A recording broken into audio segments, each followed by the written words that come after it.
টাকার জন্য কত মানুষ কত ব্যবসা ধরে, টাকার জন্য এই মানুষের দেহ বিক্রি করে।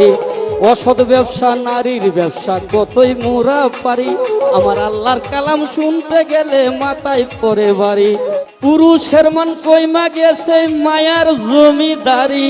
কি কথাগুলো ঠিক আছে?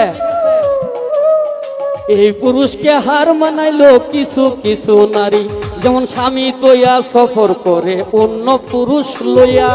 এই কারণে আল্লাহ পাকে প্রমাণ গেছে দিয়া, স্বামী তৈয়া সফর করে অন্য পুরুষ লইয়া। এই কারণে আল্লাহ পাকে প্রমাণ গেছে দিয়া।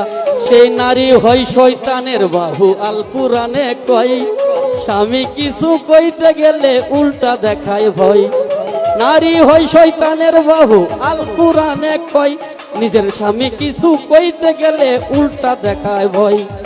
উচিত কথা কইতে গেলে কথা শুনে না, সত্য কথা বলতে আমার দ্বিধা লাগে না।